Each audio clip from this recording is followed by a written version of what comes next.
Welcome to the Rick Ramos Podcast, Chicago. Let's go over the rules. Rules of a boxing gym, at least my boxing gym. All right, let's go over it. And this is, I can kind of go over it a little bit more. Help me. Here you go. Help me. Help you. We about to help you. Hold on, let's see here. The rules of my boxing gym. Rule number 1. You ready? Here we go. I'm going to go through it and explain it because I think a lot of gym owners, especially in Chicago, should follow almost all of them. Yeah, you should follow. We've been successful. It's not like we're just, throwing around commands or anything. Boom. The first one is there should be a community boxing class to form structure for non-boxers, right? So, and technically to pay bills, right? So that means like a boxing fitness class, boxing boot camp, that pays the bills. Like that's like the number one thing, right? So there should be that always, right? So number 2, that's number 1. Number 2, every boxer in your gym should teach 1 or 2 classes for free. Yes, for free. And that will teach them social skills, how to speak to adults, how to speak to people of their age, How to teach. Yeah, how to form structure. Number 3, every boxer must be responsible for help cleaning the gym because for sure. Yeah, I'm there most of my day, and I'm gonna make sure that it just bothers me when there's something on the floor and 20 people walk past it and it's like a problem. Yeah, I think that's you should always work in a clean environment. That's one. All right, so let's see, what was I on? Number 4, no dating in the gym. We got to make sure that, and let me explain this because everyone's like, what does that mean? Blah, blah, blah. There's gyms in Chicago where like everybody, like 17 boxers dated this guy or dated this girl. It's just like crazy, right? And what happens is like, then beefs start forming. This guy don't like that guy because he used to date her, or she used to date him, whatever. And then that girl goes to a different gym, and then that one of those guys go with, and then they bring that drama to that other gym, and then they have issues. And now the head coach at one gym doesn't like the other coach at the other gym because they brought that drama over. It's just, it's like it's a cancer. It's no good. No dating. Within the boxing community, if you're a fighter, I don't think you should date another fighter. That's it. Until your career is over, whatever. But until then, that's it. Number 5, do not be late for anything. Don't be late for sparring. Don't be late for class. Don't be late for, meetings, team meetings. I guarantee there's a lot of boxing gyms. I know, to be honest with you, I don't know any boxing gym in Chicago. I mean, maybe 1 or 2, and I don't even think that many have like team meetings. Like I'm fucking like I have the chalkboard out, like fucking arrows and fucking diagrams. Like legit. And I invite the parents, like legit invite the parents and be like, this is why your daughter or your son is going to be here, there, that, and the other, and this is what the breakdown of the money is, and blah, like I write it all up. I've even invited other coaches from other gyms to watch me do the diagram of the chalkboard and whatever. All right, that's number 5. Number 6, it says the gym must be treated. Excuse me, I burp. The gym must be treated like an office. All right, so you got to make sure your office is clean, work in a clean and positive work environment. No horsing around. No, don't lay on the gym floor. Don't just conduct yourself in a professional manner at all times. Yeah, and if you go to another gym, like sometimes I won't say who, but sometimes fighters come to my gym, they throw their bag on the floor and their shit's all over the place. Their one glove's there, the other glove's there. One wrap's over there, the other one smells like Chihuahua cheese. Like, come on, what the fuck? Like, Jesus Christ. And that's a whole other story. Right. So number 7, team members cannot spar at other gyms without their coaches there. And that's huge. Right. Because people come to my gym all the time and I'm just like, dude, who trains you? I don't even know. Man, listen, I know I'm sounding like I'm slamming Chicago, but sorry, I'm slamming Chicago. Like there's people who come to my gym. They don't even have their coaches. I don't even know who the fuck trains these guys. Like, dude, who trains you? Right. Like, who trains you? I don't even know who trains you. And they'll say, hey, so-and-so, does he know you're at my gym? No. I'm like, dude, call him, text him. You can't spar until he or she knows that you're at my gym. I don't want that drama, because then your coach calls me and says, hey, you know what? Why is my kid over there trying to steal my kid? There it Listen, is. I'm not trying to steal anybody in Chicago. For real. Like, Chicago needs like a whole mindset change. And again, there's a lot. Here, I'm going over these rules, so make sure you listen. You know, hit that 15-second playback. Listen to it again. All right? So number 8, it says gym should not allow other boxers to spar without the coach. That's what I said. Number 9, boxing gym should provide a plan. This is huge. This is massive. A boxing coach or a boxing, whoever runs your gym, right? Whoever's in charge of your gym. It might be a coach. It might be a supervisor person. I don't know. There's some non-for-profits who someone else is in charge and not the coach. Whoever's in charge of your gym, make sure they have a plan for you, amateur or pro. Like no matter what, even if it's not for profit, it's still a business. Even if you donate your time, you have to treat it like a business, because don't be like, if you don't treat it like a business and you're trying to like donate your time, don't be surprised if a fucking kid leaves you because some other guy waves money at him because you didn't treat it like a business. He doesn't take you like a businessman. So he's going to be following the businessman, because at the end of the day, that fighter that you're trying to help out, you know, and donate your time, he wants to fucking make money. Right? So either you're going to handle it like a business or you're going to get took. Like someone's going to come, wave a couple bucks in front of that kid, and you're going to steal them. Now, right? They have money because they have been treating their gym like a business, and they have income, and they have it to wave. Listen, and it's not even another coach from another gym who's doing it. It's like some fucking guy who owns a car wash down the street, or Johnny fucking drug dealer. Yeah. He just waves up, $200 in front of a kid, and he jumps ship. Again, I don't care if you're non-for-profit or not. It's still a business, because you non-for-profit guys, you're still running around begging for grants. That's still business. Right? That's still money. That's still not your money. So you have to delegate those funds, and you have to run your non-for-profit like a business.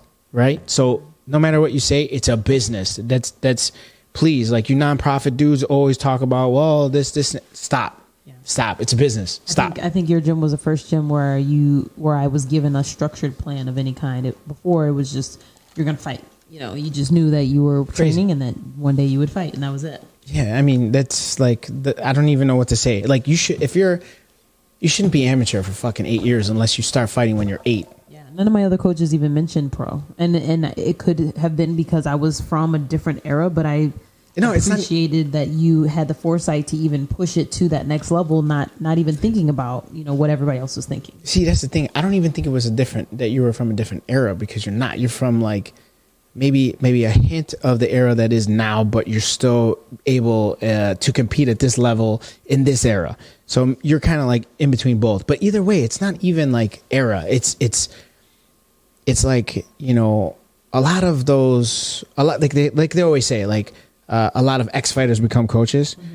Mm-hmm. If you were unsuccessful in your career, this is, a lot of people are going to get upset. But if you were unsuccessful in your own boxing career, and you didn't give a fuck, you would take $500 to fight somebody for 6 rounds, whatever, and you didn't care about your own career, it's pretty unlikely you give a fuck about mine.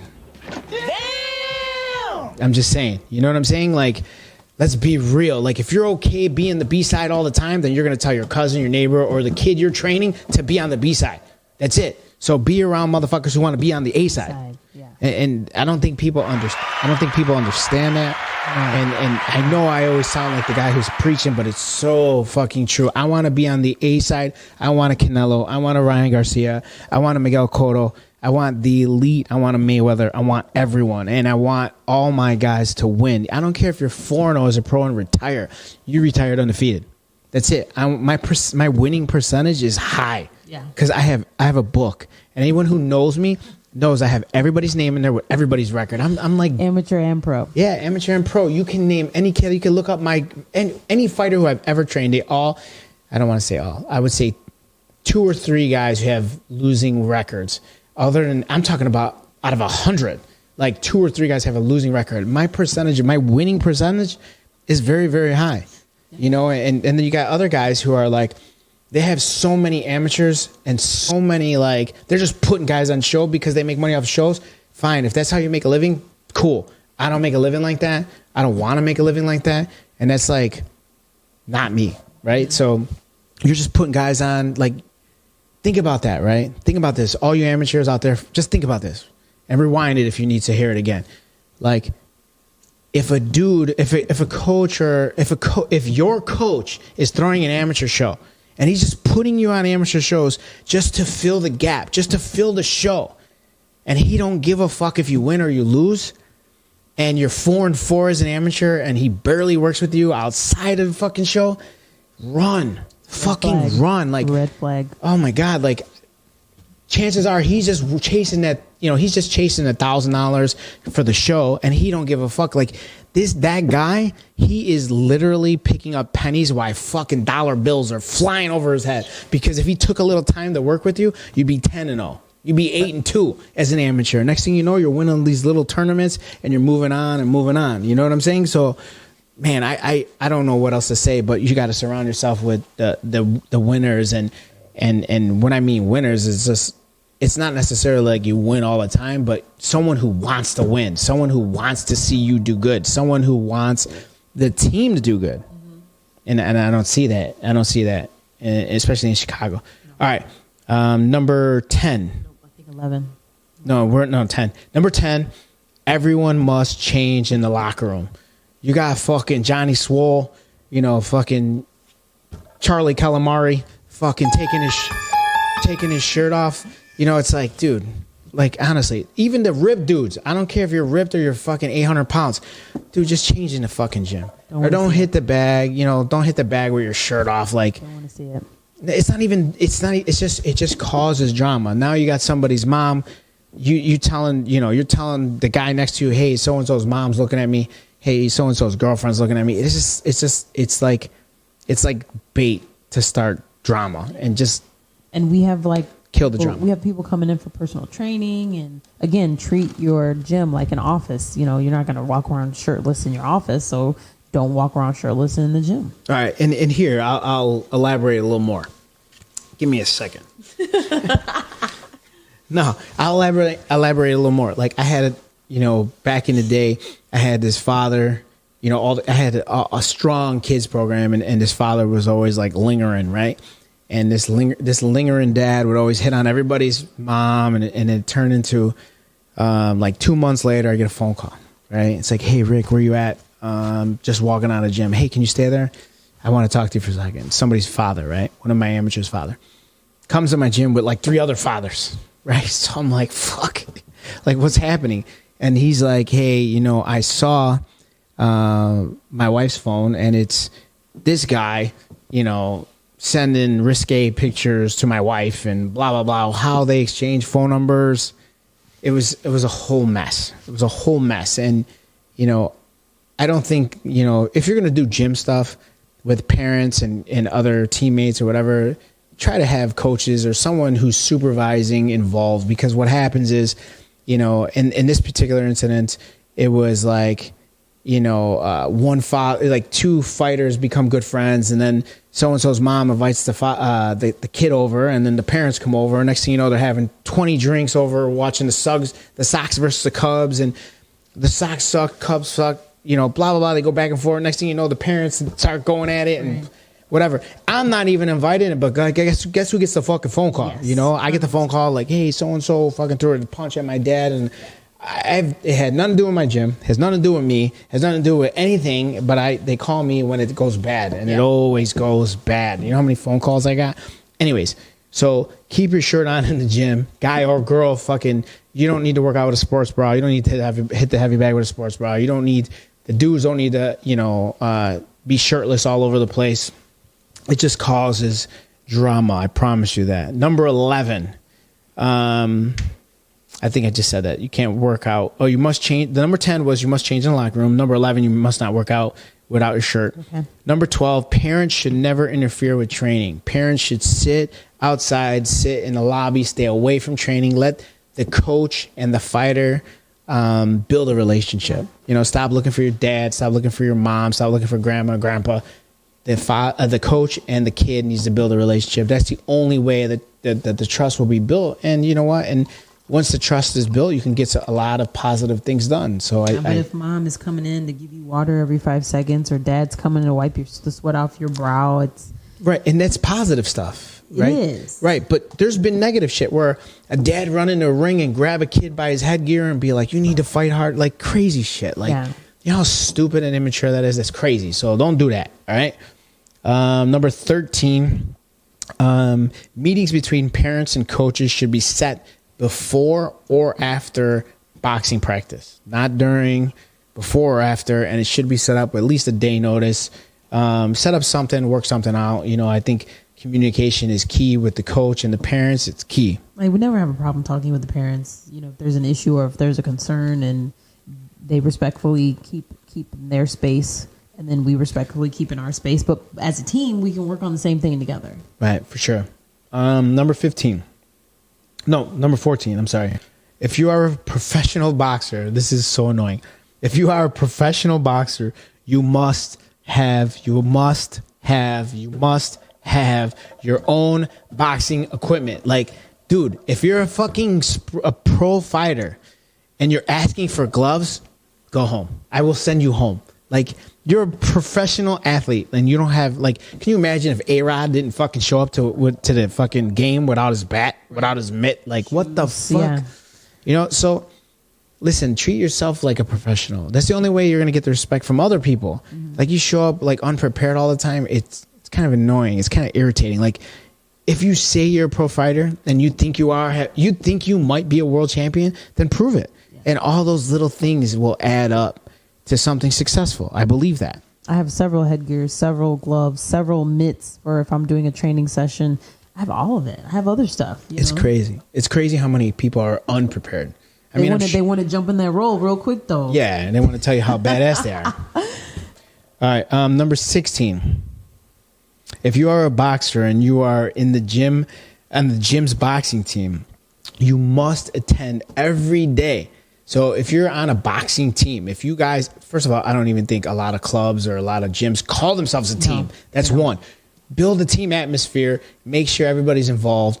At the end of practice, get everybody together, see what they learned, see what they didn't learn, and ask the coaches, ask your kids, like, yo, is there something that we should work on more? Because I'm not perfect. I'm sure I definitely know other coaches aren't perfect. So it's like, get everyone together. I always ask you, like, Jess, what do you think we can work on? What do you think we should pull back on? What do you think? The communication between you and I is huge, and I think that's why we're successful. The trust is there, the communication is there, and really that's everything else falls into place. So again, like, after practice, it doesn't have to be every day. It could be every other day. Every other day, or it could be maybe 3 days a week. But coaches or I don't know, supervisors of the gym, make sure you talk to your kids and make sure you see what they need. See, because, you know, we might be working on offensive shit for 2 weeks straight and I haven't shown anyone how to parry a jab. So, you know, you have to talk to the kids, go back and forth with that. I think that's it. 16? Just 16? Yeah, it was it. I think I just got, it was a lot. 16 is a lot. 16 rules is kind of a lot. But I honestly think, if you work with some of these rules, at least 10 of them, I think your gym will not only be better, but I also think you'll bring in more money, and I think positive things can happen.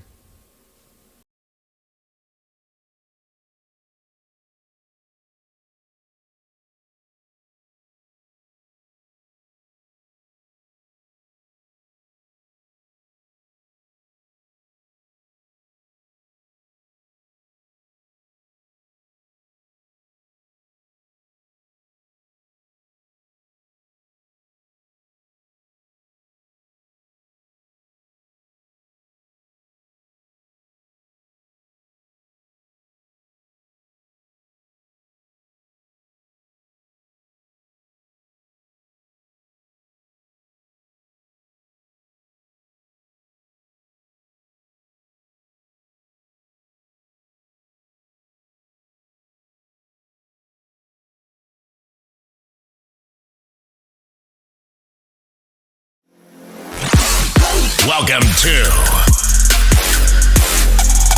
the Rick Ramos Podcast, Chicago.